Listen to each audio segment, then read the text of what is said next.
Assalamualaikum warahmatullahi wabarakatuh. Assalamualaikum warahmatullahi wabarakatuh. Alhamdulillah, wassalatu wassalamu ala rasulillah. Segala puji dan puja kehadirat Allah subhanahu wa ta'ala, juga salawat dan taslim kepada Nabi besar Muhammad sallallahu alaihi wa ala alihi wa sahbihi wasallam. Bab yang perlu diperhatikan oleh setiap muslim, yaitu anjuran dan dorongan bersedekah. Berikut keterangan tentang sedekah orang yang pas-pasan dan orang yang bersedekah dengan apa yang tidak diinginkan. Jadi gambaran bab ini sebenarnya yang kita ingin sampaikan pesannya, atau yang ingin disampaikan pesannya, bersedekahlah wahai muslim, walaupun kondisimu pas-pasan. Karena memang sedekah ini adalah kemuliaan jiwa. Seseorang kalau sudah ingin memberi apa yang dia miliki, berbagi dengan orang lain, berarti dia punya kemuliaan jiwa. Dia akan lebih penyayang, pengasih. Dia juga akan menghilangkan sifat pelit, bakhil dalam hidupnya, dari kehidupannya. Dia juga akan lebih mudah untuk memaafkan. Banyak hal-hal yang bisa muncul yang merupakan kemuliaan jiwa dari sedekah itu.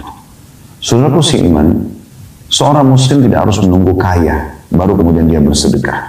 Terlalu banyak dalil-dalil yang akan kita sampaikan nanti, yang saya katakan tadi kurang lebih ada 31 urutan hadisnya. Walaupun dalam satu nomor urut ini bisa beberapa riwayat disebutkan, artinya ada puluhan hadis yang berbicara tentang anjuran bersedekah walaupun kondisi kita pas-pasan, dan ini merupakan anjuran dalam agama. Jadi tidak menunggu kita kaya raya. Mungkin Anda masih mengingat hadis Nabi alaihi salatu wassalam yang pernah kami sampaikan, yang kata Nabi SAW, siapa yang membangun rumah Allah di muka bumi, maksudnya masjid, maka Allah akan bangunkan baginya istana di surga. Ada seorang sahabat mengatakan, ya Rasulullah, tidak semua orang mampu membangun masjid. Karena dalam pikiran sahabat ini harus memiliki dana atau anggaran yang cukup untuk membangun satu masjid, satu orang satu masjid. Maka Nabi SAW berikan gambaran dan meringankan permasalahan ini sambil mengatakan atau meringankan tuntunan dan atau anjuran ini. Kata Nabi SAW, Allah akan memberikan pahala ini kepada siapapun yang bersedekah membangun rumah Allah di muka bumi walaupun seperti sarang burung. Artinya sesuai dengan kemampuanmu. Walaupun kamu tidak mampu untuk membangun utuh semuanya, misalnya bangunan satu masjid 1 miliar, Anda cuma punya 100.000 rupiah. 1 juta rupiah, 50.000 rupiah, 1.000 rupiah pun, 500 rupiah pun, kalau cuma itu kemampuan Anda dan Anda berikan, sumbangkan di kotak amal yang nanti akan dipakai untuk pembangunan masjid, maka sudah cukup Anda akan mendapatkan istana di surga. Sesuai dengan kemampuan kita tentunya. Maka ini menjawab dengan sangat jelas dan gamblang kalau seorang muslim tidak menunggu untuk menjadi kaya raya dulu baru sedekah. Demikian juga dengan hadis tentang buka puasa. Kata Nabi SAW, siapa yang membuka puasakan orang yang berbuka puasa, atau siapa yang membuka puasakan orang yang berpuasa, maka dia akan mencapai atau mendapatkan pahala orang yang dibuka puasakan tersebut tanpa mengurangi sedikit pun dari pahala orang yang sedang dibuka puasakan. Maka ada sahabat yang mengatakan, ya Rasulullah, tidak semua orang mampu membuka puasakan orang. Mirip tadi kasusnya, sahabat yang bertanya ini berpikir dia harus menyiapkan makanan yang lengkap. Dan mungkin satu porsi makanan, anggaplah kalau kita tarik di hari kita sekarang ini, mungkin yang ideal bisa antara 20.000 sampai 30.000 rupiah. Sudah ada nasi dan lauknya serta sedikit sayur misalnya. Maka sahabat ini berpikir, kalau untuk mengejar pahala membuka puasakan orang berarti harus makanan lengkap. Apa jawaban Nabi SAW? Allah akan memberikan pahala ini, bisa mendapatkan pahala membuka puasakan orang, walaupun hanya dengan sebutir kurma atau susu yang dicampur dengan air atau seteguk air bahkan.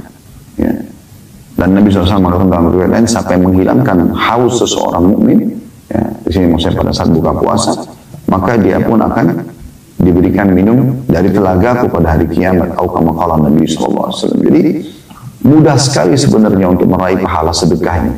Sementara sedekah ini kalau rutin Anda kerjakan, banyak sekali manfaatnya. Dia bisa memperbanyak harta Anda. Karena kata Nabi SAW, dalam hadis yang mana qasamalun min sadaqah, tidak akan berkurang harta karena sedekah. Tapi dia akan bertambah. Kemudian juga dalam surah Saba surah nomor 34 ayat 39 Allah memastikan a'udzubillahi minasyaitonir rajim wa ma anfaqtum min syai'in fahuwa yukhlifu. Ya, apapun yang kalian infakkan di jalan Allah maka pasti Dia akan menggantikannya. Misal kemudian juga jelas sekali bagaimana hadis-hadis yang akan kita bahas di bab ini akan Anda dengarkan, semuanya menggambarkan sedikit-sedikit pun yang penting ikhlas akan mendatangkan respon dari Allah Subhanahu wa taala. Allah akan balas dalam bentuk rezeki di dunia, Allah juga akan memberikan dalam bentuk pahala yang besar pada hari kiamat. Dan berapa banyak orang yang kena penyakit kronis bisa sembuh dengan sedekahnya. Berapa banyak orang yang punya permasalahan berat bisa selesai dengan sedekahnya. Dan itu semua tergabungkan dalam sabda Nabi sallallahu alaihi wasallam, as-shadaqatu tudfi'u ghadabur rabb.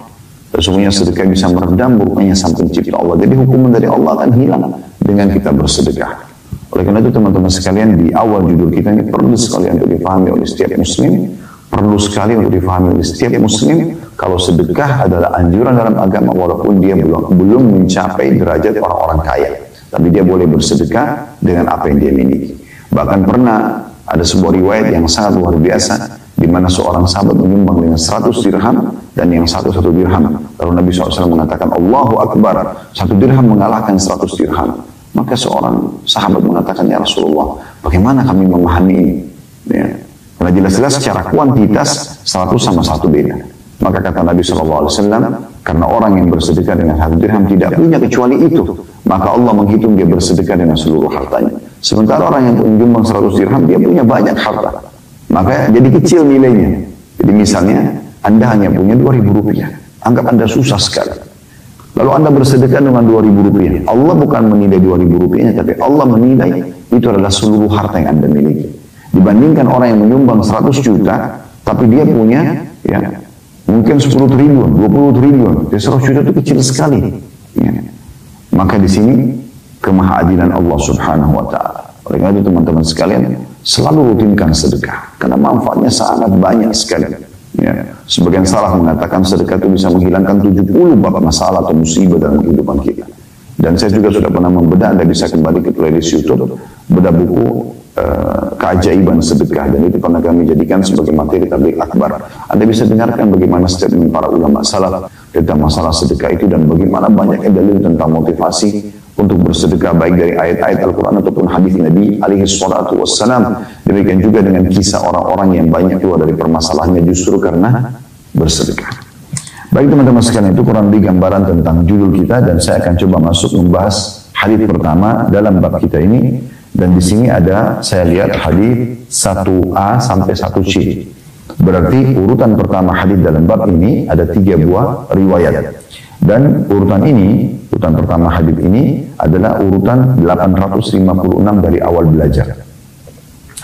Dengan sanad sahih 1A-nya dari Abu Hurairah radhiyallahu anhu, dia berkata, Rasulullah sallallahu alaihi wasallam bersabda, "Man tasaddaqa bi'adli tamratin min kasbi thayyib wa la yaqbalu Allahu illa thayyib, fa inna Allah yataqabbaluha bi yaminihi, thumma yurabbiha li sahibihi kama yurabbi ahadukum faluwahu hatta takuna mithla al-jabal."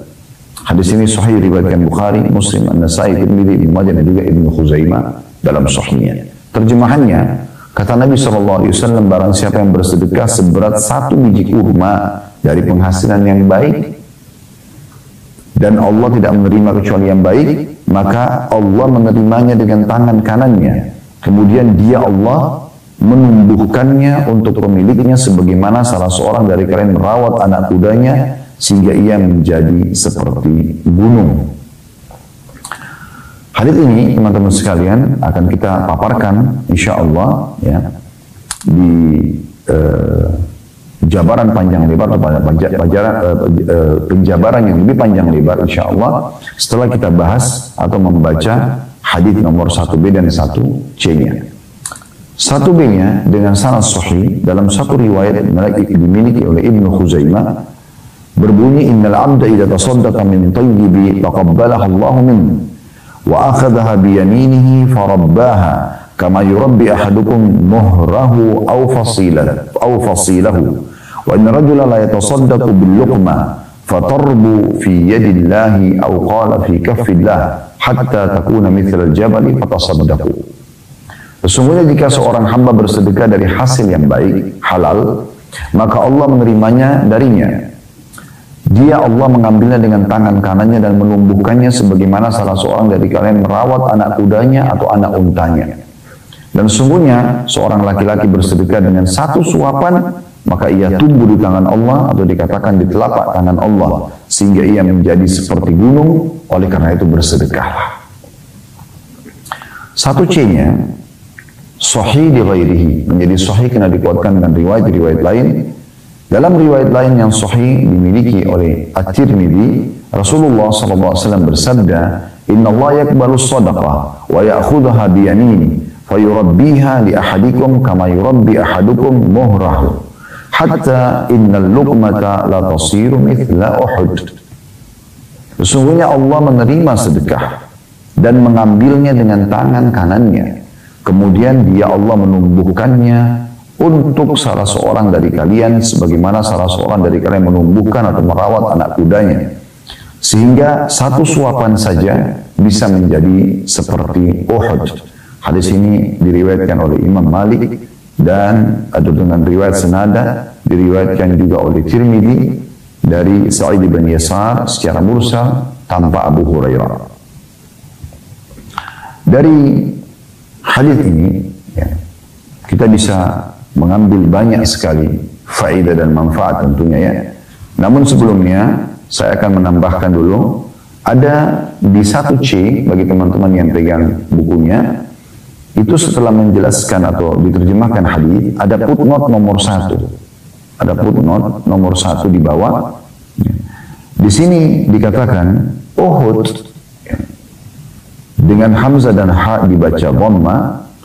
Gunung Uhud yang terkenal di kota Madinah. Dalam buku asli tertulis pembenaran hal ini dalam kitab dalam kitab Allah. Maksudnya pembenaran tentang Allah akan melipat gandakan ya pahala itu sampai seperti besarnya gunung dan Allah menerima sedekah, itu sejalan dengan firman Allah Subhanahu wa taala dalam surah At-Taubah ayat 104. Yang bunyinya a'udzubillahi minasyaitonir rajim, alam ya'lamu anna Allah wa yaqbalu taubata 'an ibadi wa ya'khudhu shadaqat. Al-ayat. Tidakkah mereka mengetahui bahwasanya Allah menerima taubat dari hamba-hambanya dan juga menerima sedekah-sedekah. Juga sejalan dengan surah Al-Baqarah ayat 276 yang bunyinya yamhaqullahu riba wa yurbis shadaqat. Allah memusnahkan riba dan menyuburkan sedekah. Syekh Albani rahimahullah ya, yang menelusuri buku ini mengatakan, saya membuang tambahan ini karena Abbad bin Mansur meriwayatkannya secara sendiri dan karena ia menyelisih riwayat yang sahih yang sebelumnya dan juga riwayat Malik yang mursal berikut. Lain dengan yang ditangkap secara salah atau secara salah dari ucapan penulis. Perhatikanlah, di buku aslinya tercantum begini, dialah yang menerima taubat dari hambanya dan menerima zakat. Tiga orang ini ya, tidak tahu apa yang mereka nukil dari An-Naji yang mengingkari Tirmidzi dengan ucapannya. Bagaimana mungkin mensahihkannya sementara padanya terdapat Abbad bin Mansur yang dhaif. Mereka tidak mengetahui ini, lalu mereka mengatakan hasan, dan ini ditambah penyelisihan di atas. Jadi maksudnya keterangan footnote nomor 1 ini adalah tambahan dari Syekh Albani untuk menelusuri atau pada saat menelusuri hadis-hadis ini. Intinya teman-teman sekalian, kita kembali saja kepada penjelasan 3 buah riwayat hadis tadi. Tadi saya bacakan ini karena memang kita sedang membedah buku ya, tapi tidak akan fokus membahas masalah footnote-nya. Kita akan bahas 3 buah hadis yang tadi sudah saya bacakan. Kita ambil makna global hadis dulu. Makna umumnya hadis-hadis yang sudah kita baca ini adalah ada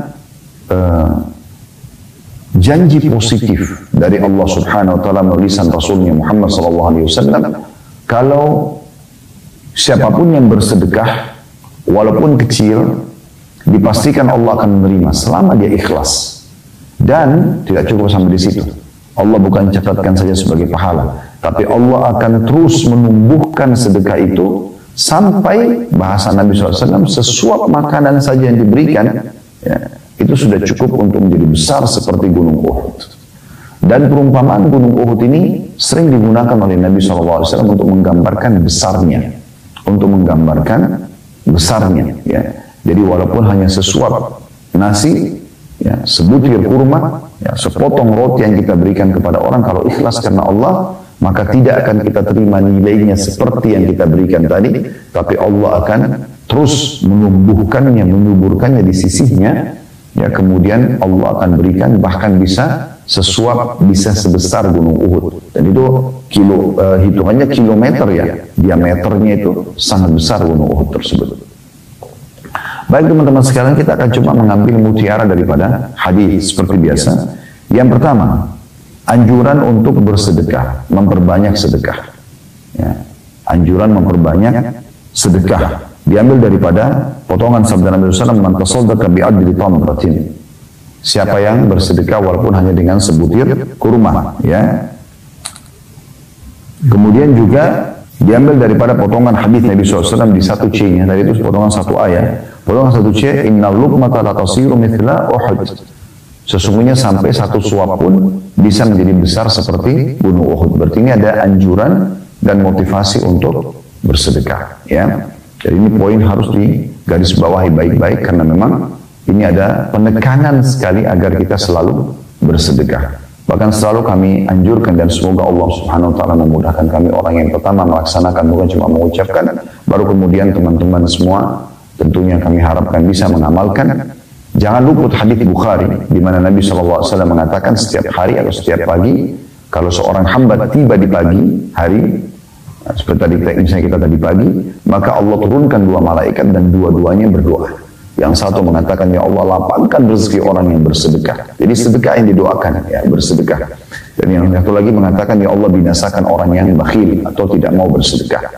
Dan kata Ibnu Hajar rahimahullah tentang potongan hadis Nabi SAW dan doa malaikat, hancurkanlah atau binasakan orang yang bakhil. Kata Ibnu Hajar, "Ya Allah, hancurkanlah, ya, jiwa dirinya dan juga hartanya." Jadi ini doa yang sangat berbahaya sekali kalau seseorang justru bakhil, ya. Dan ciri bakhil selalu perhitungan untuk mengeluarkan di jalan Allah Subhanahu wa taala. Bahkan sampai kadang-kadang saking pelitnya, dia bukan cuma sekedar menolak untuk sedekah, bahkan dia mengeluarkan tutur kata yang kurang santun dan pantas kepada orang yang memohon pertolongan tersebut. Ya. Jadi ini poin yang pertama, pelajaran pertama yang bisa kita ambil. Adanya motivasi untuk bersedekah dan tidak memandang sedekah itu besar atau kecil. Yang penting dia bersedekah rutin dan dia ikhlas karena Allah Subhanahu wa taala. Mutiara yang kedua yang bisa diambil adalah anjuran untuk bersedekah tadi di poin pertama, tapi dari kasbil tayyib atau kasbil halal. Harus dari pendapatan halal, nggak boleh dari yang haram. Karena kata Nabi SAW, Allah tidak akan menerima kecuali yang baik-baik saja, yang halal saja. Ya, jadi saya pernah jelaskan dan saya ingatkan kembali, manusia dalam bersedekah ada, atau dalam mendapatkan pendapatan dan bersedekah ada 4. Yang pertama, ini yang paling baik. Sumbernya halal, dikeluarkan juga pada tempat-tempat yang halal. Dia dapat sumber dari hasil keringatnya bekerja, kemudian dia bersedekah untuk keluarganya, untuk silaturahim, untuk masjid dan seterusnya. Ini yang paling afdal. Kemudian yang kedua, ya, ini keliru. Di satu sisi, benar satu sisi. Kebenarannya adalah dia punya pendapatan yang halal. Ini sudah benar. Dia bisa dapat pahala karena mencari pendapatan halal. Tetapi dia keluarkan pada yang haram. Nah ini keliru di sini. Ya, misalnya dia bekerja benar halal, tapi dipakai untuk diskotik, kebar, berzina, mabuk dan seterusnya. Nah ini sumbernya benar, tapi keluarnya salah. Yang ketiga, terbalik. Ya. Dan ini buruk, ini berdosa. Yaitu sumbernya haram, dikeluarkan pada yang halal. Misal, dia mencuri, manipulasi data, misalnya. Kan haram sumbernya. Tapi dia pakai untuk biaya keluarganya. Karena ini kebaikan. Untuk bakti pada orang tuanya, untuk menyumbang ke masjid, untuk haji dan umrah. Maka ini dosa. Dia tidak dapat pahala. Dosa karena sumbernya haram. Jadi walaupun dikeluarkan kepada yang baik tidak ada gunanya. Karena Allah tidak terima kecuali yang baik-baik saja. Yang keempat ini yang paling buruk. Sumbernya haram, keluar pada yang haram. Sudah hasil mencuri, manipulasi data, dipakai lagi berzina dan mabuk-mabukan. Maka ini lebih parah. Ya, ini lebih parah. Ya. Jadi harus digarisbawahi teman-teman sekalian, Allah tidak menerima kecuali yang baik saja. Ya, Inna Allah tayyibun la yaqbalu illa tayyiba. Sebagaimana Nabi SAW bersabda, ya, Allah itu baik, suci, bersih, sempurna, tidak akan terima kecuali yang seperti itu juga. Jadi ini diambil daripada potongan sabda Nabi SAW, ya, min kasbi tayyibin wa la yaqbalu Allah illa tayyib. Harus dikeluarkan dari yang pendapatan yang baik dan Allah tidak terima kecuali yang baik. Pelajaran yang ketiga atau mutiara yang ketiga yang bisa kita ambil adalah bagaimana Allah Subhanahu wa taala menerima sedekah yang ikhlas karenanya. Dan Allah menerima dengan tangan kanannya. Riwayat lain telapak tangan Allah. Dan termasuk hal yang dianjurkan oleh para ulama adalah kita mengimani apa adanya. Ya. Kita tidak membayangkan tangan Allah seperti apa, tapi kita mengimani sebagaimana Nabi SAW sampaikan. Tanpa mentakwilkannya, mengalihkan maknanya, mengatakan oh ini bukan tangan Allah. Allah menerima dengan tangan kanannya, begitu Nabi SAW sampaikan, kita imani apa adanya. Tanpa harus menginterpretasikan, tanpa harus mentakwilkan, tanpa harus menolaknya, tanpa harus menyerupakan dengan makhluknya. Ya, kita kembali kepada firman Allah Subhanahu wa taala, "Laisa kamitslihi syai'un wa huwas samiul basir." Allah tidak ada yang menyerupainya dan Dia Maha mendengar juga Maha melihat. Ya. Jadi Allah menerima semua sedekah dengan tangan kanannya, kemudian Allah menumbuhkannya. Tapi ini pelajaran ketiga adalah disebutkan Allah menerima dengan tangan kanannya. Pelajaran yang keempat atau mutiara yang keempat teman-teman sekalian, bahwasanya sedekah yang dikeluarkan itu akan ditumbuhkan oleh Allah Subhanahu wa taala. Dan digambarkan dalam hadis-hadis ini bagaimana Allah Subhanahu wa taala menumbuhkannya, sebagaimana juga seseorang di antara kita membesarkan anak kudanya. Ya, biasanya anak kuda itu kalau mau dibesarkan butuh perawatan khusus, ya. Diberikan makan. Umumnya lah hewan-hewan juga, ternak, ya, kambing, sapi sama, ayam. Kita kalau dari kecil kita kan butuh perhatian khusus, yang memberikan makanan-makanan khusus, perawatan, perlindungan dan segala macam sampai dia tumbuh besar. Nah, Allah Subhanahu wa taala akan menjaga itu. Ya, diibaratkan Nabi SAW, sedekah tersebut dijaga sampai dia akan tumbuh besar. Namun tumbuh besarnya bukan seperti kuda yang mungkin ya dari sekian sentimeter ke sekian sentimeter. Enggak. Nabi SAW gambarkan bagaimana kemahamurahan Allah sampai ya sesuap makanan pun Allah bisa ubah menjadi seperti gunung Uhud. Ya. Diambil dari potongan sabda Nabi SAW, wa inna rajula la yatasaddaqu bil luqmah. Bahwasanya seseorang bersedekah dengan sesuap makanan, fatarbu fi yadillah au fi kaffillah, maka dia akan terus tumbuh di tangan Allah atau di telapak tangan Allah, hatta takuna mithlal jabal, sampai menjadi besar seperti gunung. Itu diambil dari potongan hadis satu B-nya, dan di satu C-nya, hatta innal luqmata la tasiru mithla Uhud, sampai-sampai sesuap makanan bisa sebesar Uhud. Oleh karena itu Nabi menutup hadis di sana satu B-nya luar biasa. Kata beliau, fatasaddaqu. Oleh karena itu segera bersedekah kalian. Jangan ditunda-tunda. Nah, ini pelajaran yang bisa kita ambil dari hadis ini. Kita masuk ke hadis kedua. Nah, ini mirip sebenarnya, semakna gitu. Hadis kedua dengan sanad sahih, urutan 857 dari awal belajar berbunyi, dari Aisyah radhiyallahu anha dari Rasulullah sallallahu alaihi wasallam beliau bersabda, "Inna Allah la yurabbi di ahadikum at-tamrata wal luqmah kama yurabbi ahadukum faluwahu aw fasilahu hatta takuna mithla Uhud." Sesungguhnya Allah menumbuhkan satu suapan atau satu biji kurma milik salah seorang dari kalian, sebagaimana salah seorang dari kalian menumbuhkan atau merawat anak kudanya atau anak untanya sehingga ia menjadi seperti Uhud.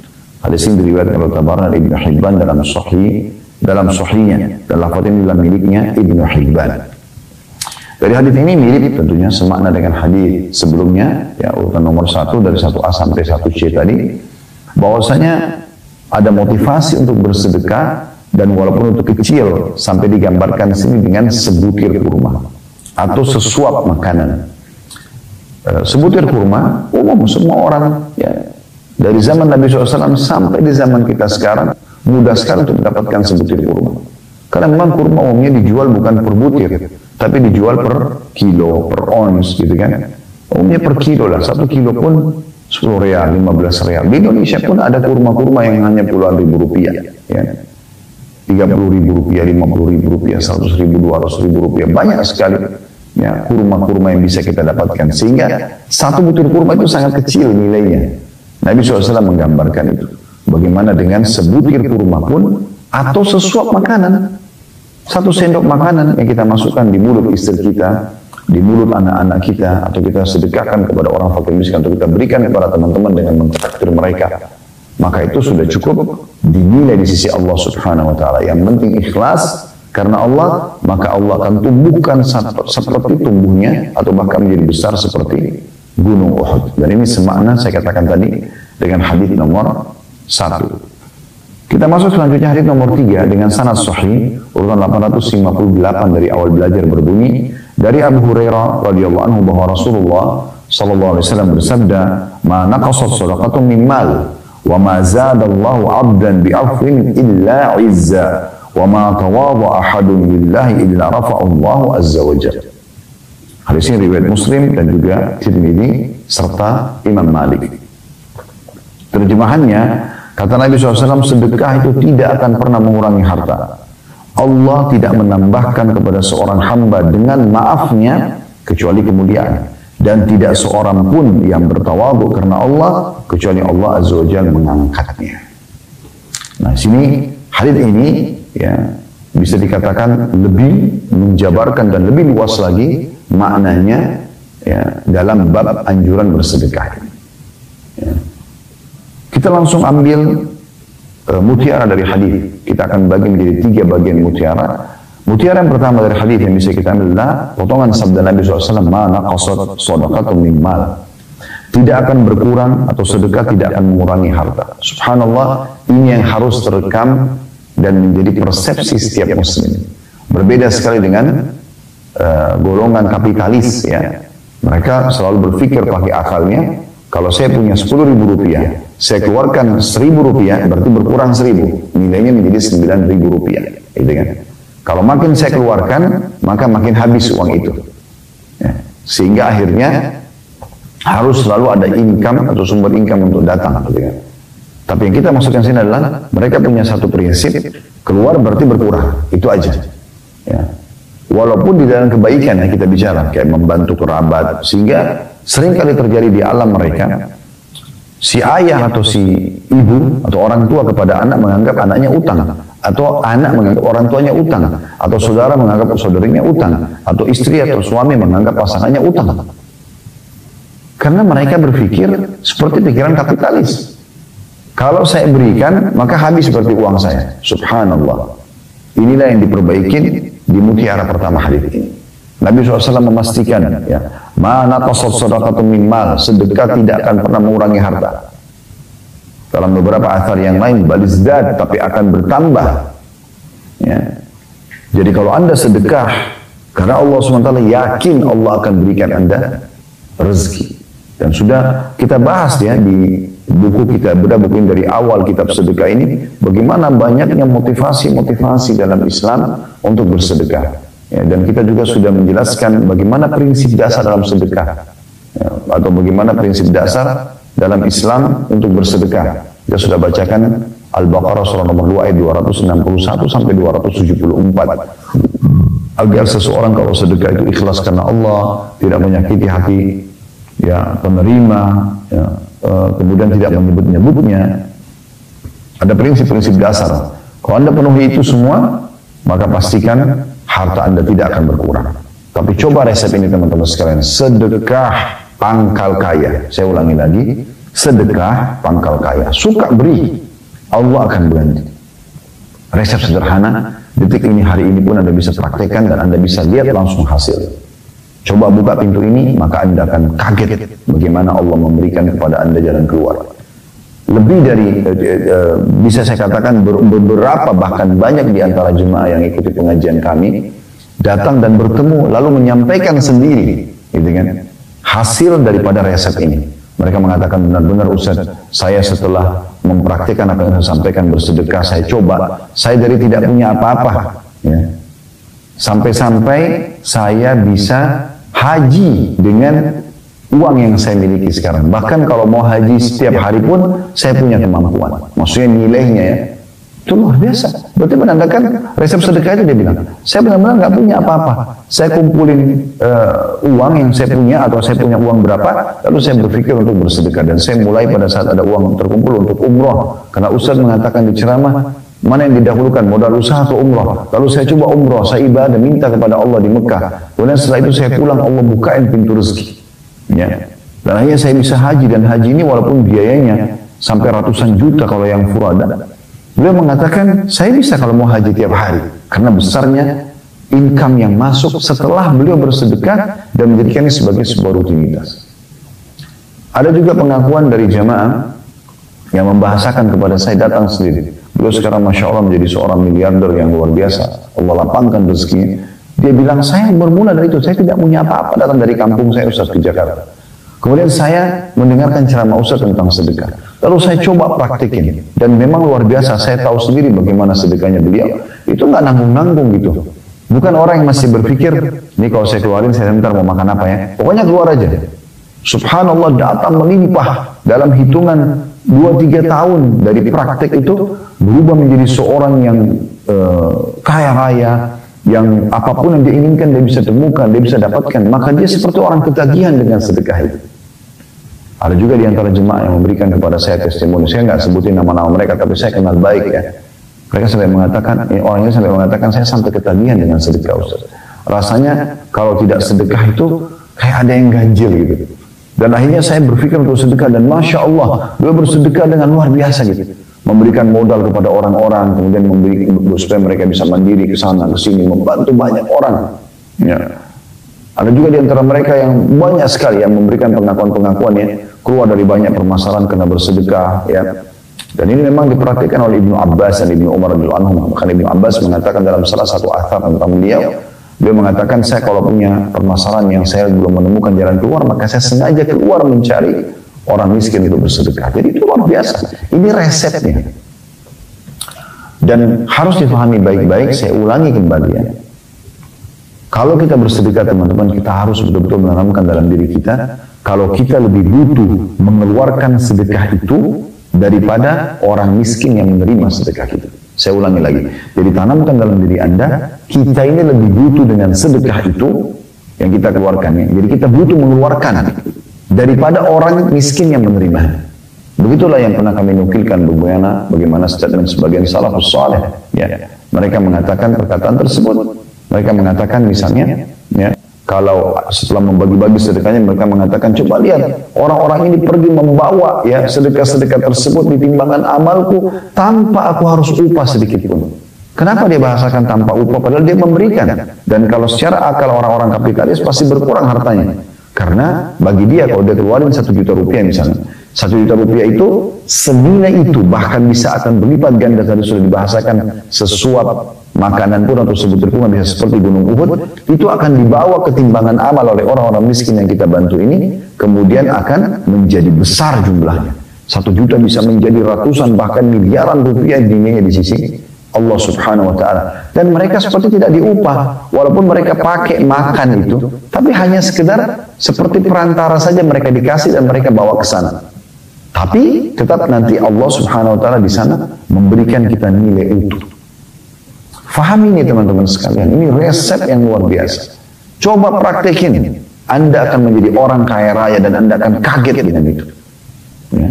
Sampai salah satu jemaah kami mengatakan, saya sudah tidak tahu harus bicara apa lagi Ustaz. Benar-benar gak masuk di akal saya, gitu kan. Sedekah ini gak masuk di akal saya. Begitu saya keluarin, makin banyak saya keluarin, makin melimpah yang datang dari sisi Allah Subhanahu wa ta'ala. Coba praktekin. Mulai dari orang-orang terdekat, sanak kerabat, saudara, ya, ponakan, tante, paman, beri kepada mereka, bantu mereka. Allah akan bukakan pintu rezeki yang Anda tidak akan sangka-sangka. Potongan yang kedua, mutiara yang kedua, ini tentu tidak berhubungan dengan bahasan masalah sedekah, tapi karena hadisnya diangkat oleh Al-Mundhiri rahimahullah, kita akan bahas juga, yaitu wa ma za'adallahu 'abdan bi'afwin illa 'izza. Tidak ada ya, atau Allah tidak menambahkan kepada seorang hamba dengan maafnya kecuali kemuliaan. Maksudnya, orang yang suka memaafkan orang lain, Allah hanya akan menambah dengan memaafkan itu kemuliaan bagi dia. Akhi muslim dan ukhti muslimah, jangan keraskan hatimu.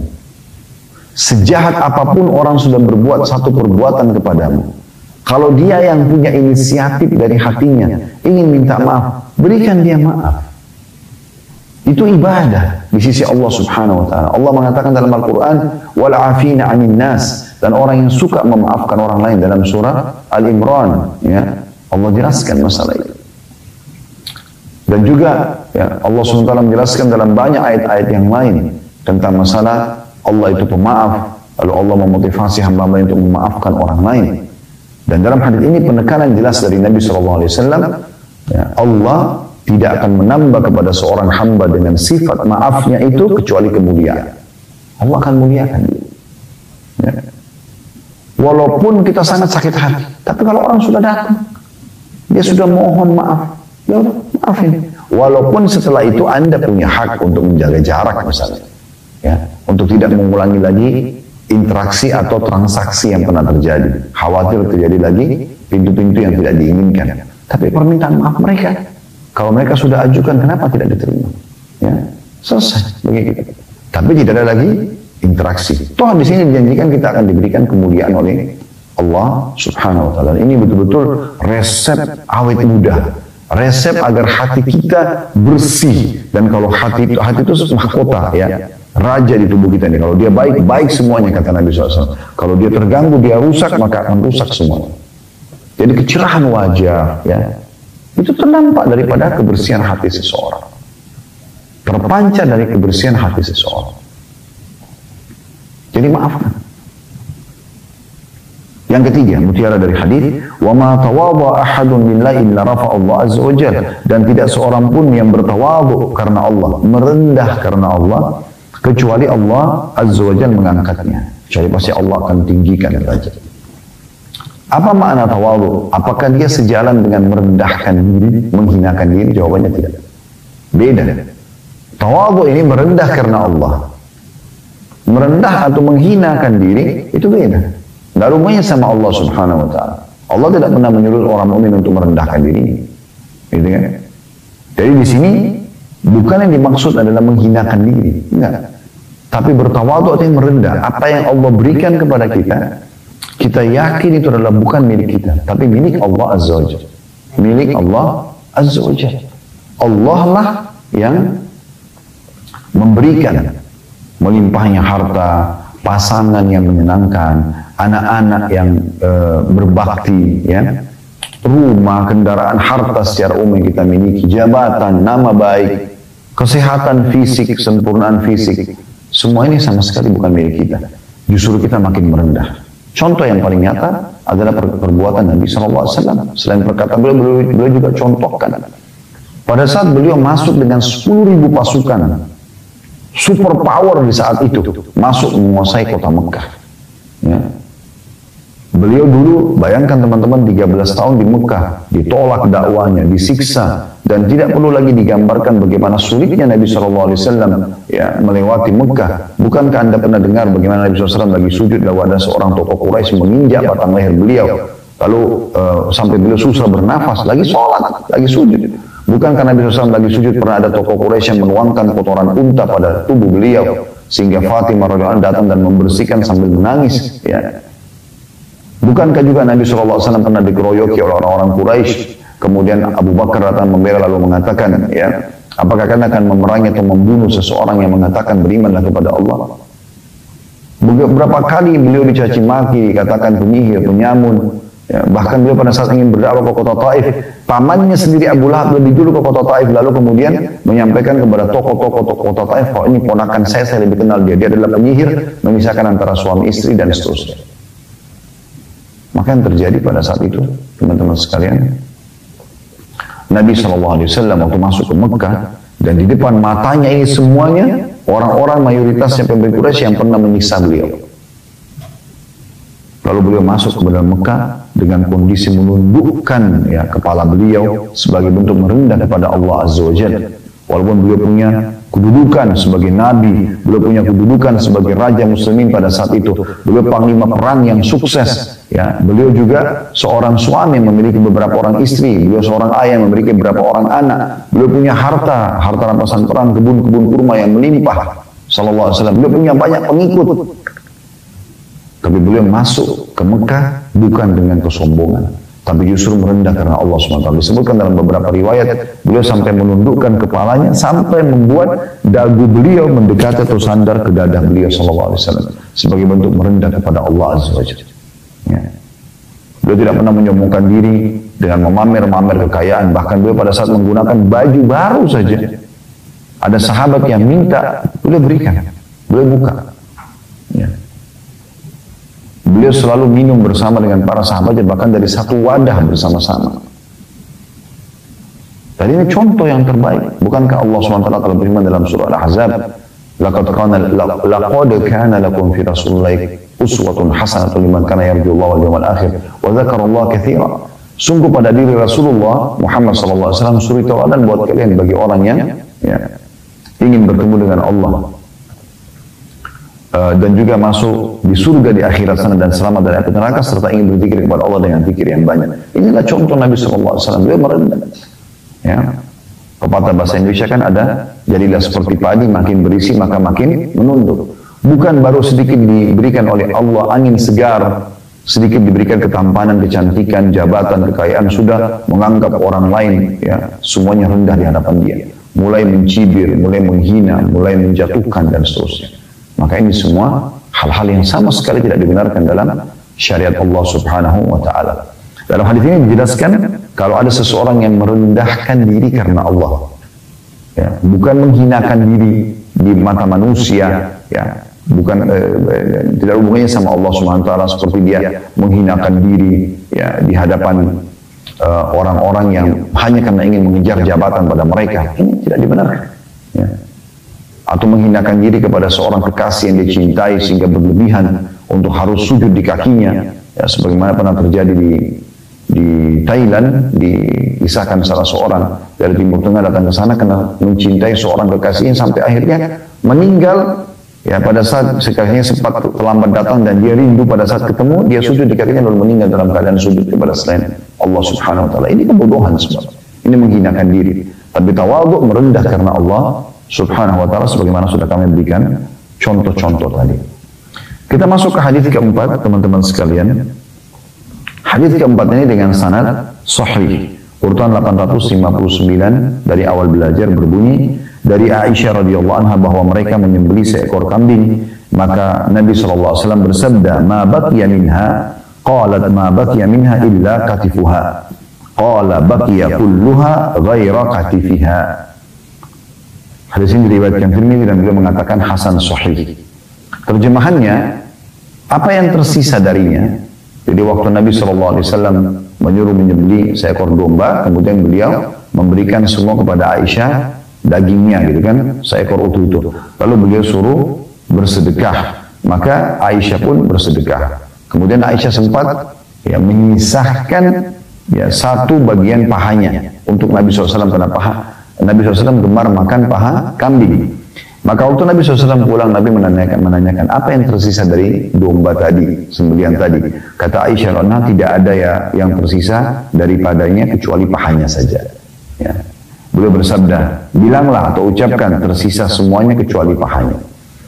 Ya, jadi makna hadis ini, ya, makna globalnya adalah pada saat Nabi SAW menyembelih seekor domba dan ingin mengajarkan sebuah poin penting kepada istrinya Aisyah dan kepada umatnya, sehingga bisa sampai kepada kita setelah 1400 tahun lebih dari meninggalnya Nabi SAW. Pada hari ini Anda juga bisa mendengarkan walau live ataupun siaran ulang tentunya, ya, bagaimana Nabi SAW mendidik didikan yang luar biasa. Beliau setelah menyuruh bersedekah, kemudian beliau bertanya kepada istrinya Aisyah radhiyallahu anha, apa yang tersisa? Masih ada sisa nggak dari kambing tadi? Istrinya mengatakan, tidak ada ya Rasulullah, kecuali pahanya saja. Pahanya saja yang aku sisakan. Dalam beberapa riwayat lain, aku sisakan karena aku ingin membuat makanan atau masakan dari paha itu buat Anda. Maka kata Nabi SAW, katakan tersisa semuanya yang kamu sedekahkan itu, ya, dan, ya, yang maksudnya tertinggal semuanya tetap ada dari apa yang kamu sedekahkan itu. Dan sebenarnya yang akan hilang itu adalah pahanya ini. Karena pahanya ini kita makan saja, tapi yang lain disedekahkan kepada orang lain. Jadi pesan ini penting sekali. Bagaimana Nabi SAW ingin menggambarkan kepada istri beliau Aisyah radhiyallahu dan kepada umatnya semua termasuk kita pada siang hari ini, yaitu sedekah saja. Dan sedekah itu justru yang kamu keluarkan yang punya nilai di sisi Allah Subhanahu wa ta'ala. Ya, justru yang kamu makan itu akan habis saja.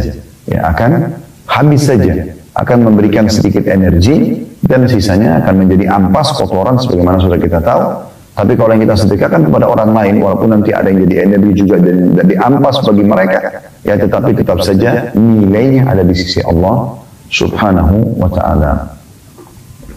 Kemudian hadis selanjutnya, hadis nomor 5, atau pelajaran dulu kita ambil dari hadis keempat. Yang pertama adalah anjuran untuk bersedekah dengan berbagai macam jenis sedekah yang kita mampu. Bisa dengan uang secara langsung, bisa juga dengan makanan, disebutkan tadi ya, suap makanan, bisa dengan buah-buahan, tadi sebutul kurma, ya bisa juga di sini dengan daging mentah ya, walaupun belum dimasak, sehingga Nabi SAW menyuruh membagi-bagi daging kambing. Jadi banyak jalan, mungkin Anda juga bisa bersedekah dengan baju, sabun, sampo, pulpen, kertas, sendal, banyak sekali ya variannya yang bisa Anda gunakan untuk bersedekah. Kemudian pelajaran yang lain yang bisa diambil adalah bagaimana ya seorang mukmin harusnya berkeyakinan ya kalau apa yang dia sedekahkan justru itu yang tersisa, justru itu yang akan dia ambil nilainya dan akan diperlihatkan untuk dia pada hari kiamat, lalu Allah akan lipat gandakan menjadi lipatan-lipatan yang banyak. Kembali kepada hadis pertama tadi ya, bahkan sampai kata Nabi SAW, sesuap makanan pun bisa berubah menjadi seperti gunung Uhud yang besar. Baik, itu dua buah pelajaran dari hadis yang keempat. Kita akan masuk teman-teman sekalian ke hadis yang kelima ya. Dan insya Allah kita akan baca sampai hadis ke-6 ya pada kesempatan kita ini.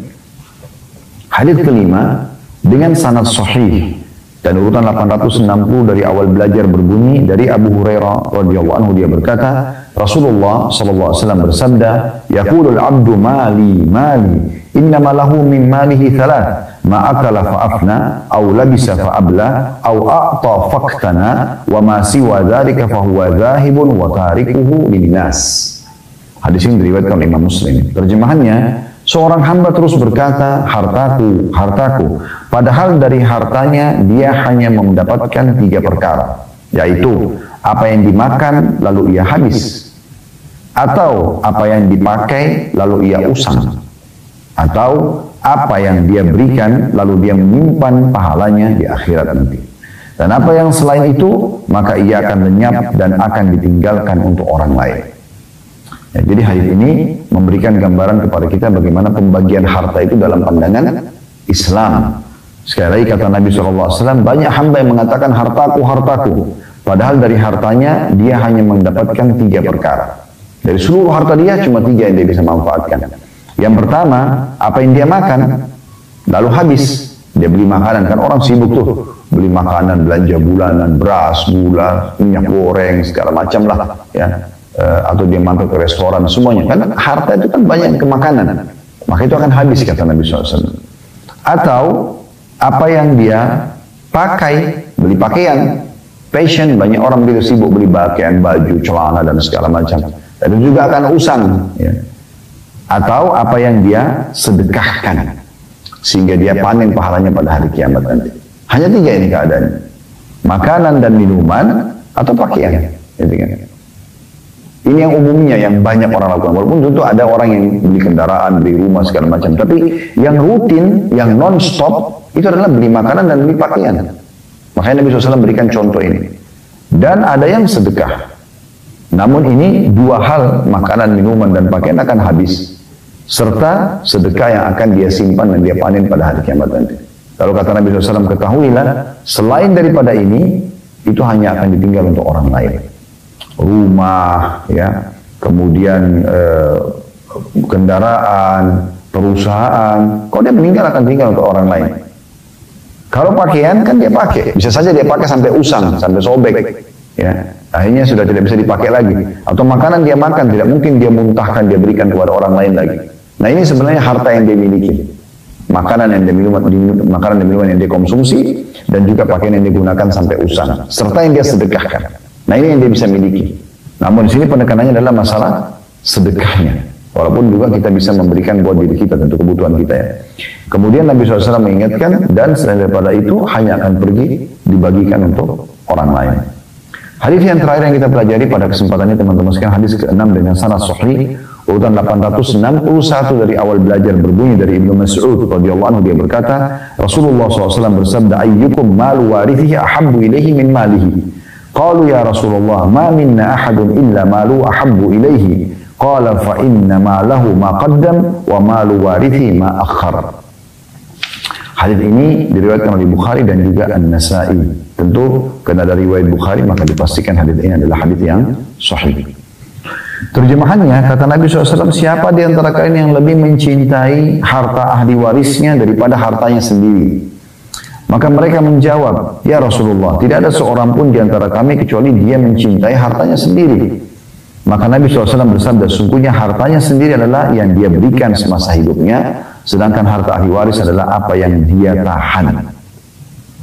Makna global hadis ini adalah Nabi SAW ingin menyentuh hati para sahabat, ingin menyentuh hati kita semua, agar ayo, mumpung kamu punya kesempatan, kamu punya harta, dan ingat bab kita adalah walaupun sedikit bersedekah, walaupun dengan sebutir kurma, sesuap makanan, ya. Atau mungkin kita selembar pakaian, apalah ya, sepasang sandal atau sepatu, semua itu ya, selama kita punya, sedekahkan. Ya, karena itu akan kamu panen hasilnya nanti pada hari kiamat, gitu kan? Dan Nabi SAW ingin menyentuh dengan bahasa agar setiap orang berpikir. Beliau mengatakan, siapa yang lebih suka hartanya dia dapatkan sendiri hasil dan dia kelola sendiri, atau nanti ahli waris yang kelola? Kalau ahli waris keluar tentu belum tentu untuk dia semuanya. Pasti ahli waris juga menggunakan untuk diri mereka. Maka semua sahabat menjawab mengatakan, ya Rasulullah, tidak ada seorang pun dari kami kecuali pasti berharap harta itu dia kelola sendiri. Ya kan? Maka kata Nabi SAW, ketahuilah harta kalian adalah yang kalian justru sedekahkan di masa hidup kalian. Ya kalian kelola sendiri di masa kalian hidup. Kalian berikan, sedekahkan. Dan harta yang kalian tahan, kalian pelit, tabung terus, justru itu yang kalian biarkan ahli waris yang akan mengelolanya. Dan ini rasional sekali. Dari hari ini teman-teman kita ambil pelajaran. Yang pertama adalah anjuran dari Nabi SAW agar bersedekah. Mumpung masih hidup dan punya kesempatan. Sedekah saja. Dan ini masuk dalam bab kita. Selalu sedekah. Sudah saya bahasakan ini resep kekayaan, resep ketentraman jiwa, resep untuk mendapatkan solusi dari permasalahan yang sedang kita hadapi. Anda ikuti acara ini live ataupun siaran ulang, punya masalah sebesar apapun, coba obatin dengan taubat dan bersedekah. Taubat kepada Allah SWT, ya Allah kalau ini sebab kesalahanku, dosaku, maafkan.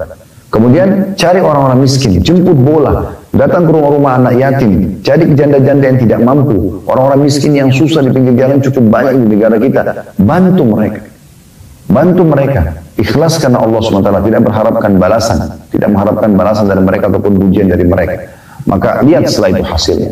Anda akan kaget sebagaimana sudah saya jelaskan tadi, cukup banyak testimoni yang disampaikan oleh para jemaah kami dan saya dengarkan langsung dengan kuping saya. Mereka ungkapkan langsung di hadapan saya bagaimana luar biasa pada saat mereka praktikkan resep ini, benar-benar menjadi orang kaya, bahkan menjadi miliarder yang tidak masuk di akal mereka sebelumnya. Ya. Saya sudah bahasakan tadi, sampai ada yang mengatakan, Ustaz saya bukan cuma bisa haji setahun sekali. Kalau saya mau haji, artinya saking banyaknya harta beliau, setiap hari pun saya bisa haji. Dengan ratusan juta dia bisa keluarkan setiap hari, kalau dia mau. Karena terbuka semua. Padahal sebenarnya saya tidak punya apa-apa, baru hitungan berapa tahun yang lalu. Ada yang sampai ketagihan dengan sedekah. Ada yang sampai betul-betul menjadi seorang yang kaya raya. Secara nasional saya kenal betul orang yang itu kan luar biasa, dan sampai sekarang dia terus bersedekah karena memang dia merasa ini solusinya gitu. Ini jalan keluar. Selain nilainya dia akan panen yang besar pada hari kiamat, ternyata ini yang makin memperbanyak harta tersebut. Sebaliknya orang yang pelit akan selalu begitu saja, sibuk dengan tabungannya. Bagaimana supaya bisa bertahan dengan jumlah 10 juta terus tidak berkurang-kurang. Bahkan kalau perlu ditambahkan dia tidak mau sedekah. Bagaimana mencari sumber untuk menambah saya, tapi dia tidak pernah mau keluarkan jalan Allah. Kita akan temukan orang itu akan begitu aja terus. Dan bukan mustahil satu waktu Allah datangkan sebuah hajat yang menghabiskan semua tabungan tersebut dan akhirnya tidak ada lagi harta dia. Itu banyak sekali terjadi. Oleh teman-teman ini resep yang luar biasa. Jadi mutiara pertama dari hadis ke-6 ini adalah anjuran bersedekah dan tidak boleh takut ya kita akan kehilangan harta atau menjadi miskin. Kemudian yang kedua, bagaimana Nabi SAW memberikan perumpamaan, dan ini dalam menyampaikan dakwah, memberikan nasihat kepada orang butuh perumpamaan. Ya, tidak semua orang secara spontan begitu disampaikan langsung bisa memahaminya. Tapi mungkin dengan retorika memberikan contoh-contoh perumpamaan, maka ini akan, atau kisah-kisah yang benar, itu mungkin akan bisa menyentuh atau lebih menyentuh sehingga orang lebih mudah untuk bisa menerimanya, gitu kan? Mungkin ada dua orang dai, yang satu menyampaikan begitu saja tentang sholat sunnah, yang satu memberikan gambaran tentang ya pahala-pahala yang akan didapatkan, lalu perumpamaan-perumpamaan dari kaum salafus saleh, contoh-contoh bagaimana mereka begitu giatnya mengejar sholat-sholat sunnah itu sampai akhirnya mereka meninggal dalam kondisi tidak pernah meninggalkan sholat malam, sholat duha, atau sholat-sholat lainnya. Nah ini perumpamaan-perumpamaan akan lebih menyentuh, ya sebagaimana Nabi SAW sini berikan gambaran. Supaya orang-orang jangan cuma sibuk menabung saja, yang kamu tahan-tahan, kamu tabung selama ini, hanya akan dikelola oleh ahli warismu. Kau bisa meninggal setiap detiknya, setiap saat kamu bisa meninggal. Tapi yang kamu sedekahkan sekarang di masa hidupmu, justru itu yang kau akan panen pada hari kiamat nanti. Kemudian pelajaran yang terakhir dari hadis ini adalah bagaimana ya, seseorang boleh meninggalkan harta warisan untuk ahli warisnya, tapi tentu dia prioritaskan di masa hidupnya untuk selalu ya bersedekah agar dia mendapatkan pahala maksimal.